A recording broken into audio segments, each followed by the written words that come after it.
thoughts on the week? Yeah, got in the inaugural No Sweat Thursday, or we call it Performance Practice Thursday, to really go through the game plan, go through all the situations, hit every single special team that is potentially out there. And it's been a really good week of preparation. It's been a really good 2 weeks of preparation for EKU in particular, but wanted our team to get into a flow of understanding what a normal game week would look like. They were looking at me a little bit sideways when we had the helmets and shoulder pads and full gear on for Monday, Tuesday, and that was a little bit abnormal, but I wanted them to understand that Thursday is a chance where we can really get our legs back and get working towards peak performance Friday leading into Saturday. So we'll be out in Fast Friday tomorrow, and I'm looking forward to seeing how they take to that, and really just we want to hit the grass on Saturday night and really just hit it running at full speed, and our health is in a terrific place right now. Given any more thought to taking that field, running out of the tunnel, leading the team for the first time? Yeah, I've actually kind of thought about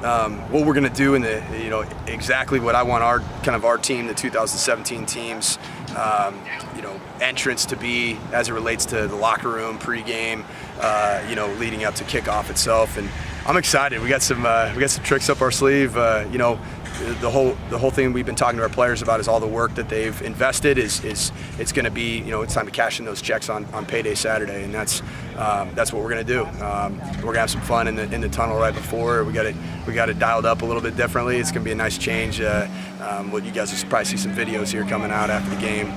So we're looking forward to taking the field and with a lot of energy, and that's what these guys do when it's time to turn the lights on. How are you going to pass the time Saturday? You're probably just pacing the hallways waiting for this thing, right? I've never been an incredibly nervous individual.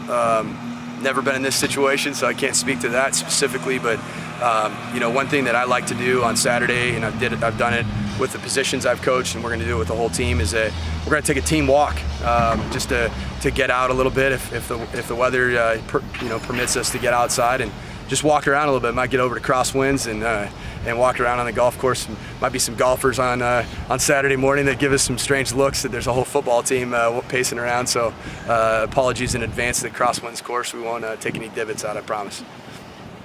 Do you like the attitude of the team leading into their first game? I do. I like the attitude. I like that they're on the edge.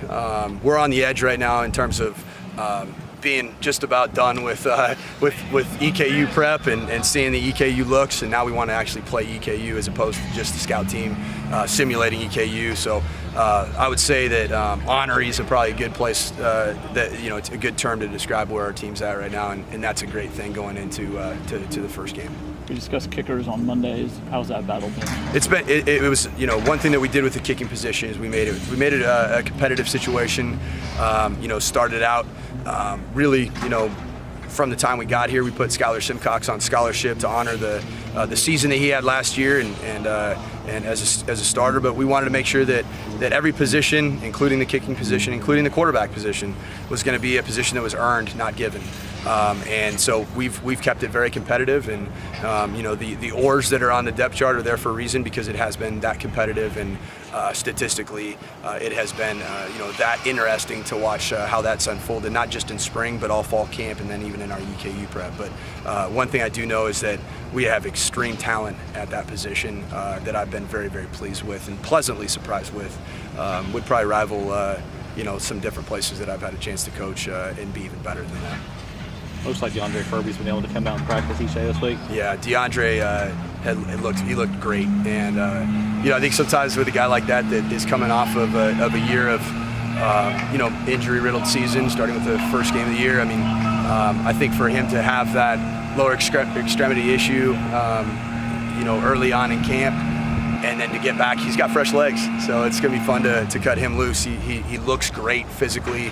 Has good weight on him, and it doesn't look like he's been nursing an injury whatsoever. So DeAndre Furby is clear to play. I saw you honored some scout team players of the week after practice. Is that something you're going to do each week? Yeah, we have our scout team players of the week, sponsored by Skittles. I don't know that Skittles knows that they sponsor that award here in Bowling Green, Kentucky, but we want to make sure we point out and acknowledge in front of their peers that terrific effort that a lot of times the fans have no clue.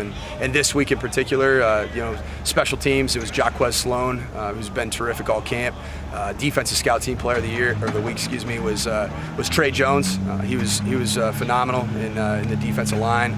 He worked his tail off in the offseason. He's put himself in position to play for us a little bit too. So, that provides great depth, and he showed that work ethic. And then the last one, from an offense standpoint, was just a completely unselfish team player is Markellus Logan, that gave a great look, because that's going to be important for us at the running back position, facing a really good running back and returning rusher in their running back number 20. So we're excited about the looks that we got from our scout team.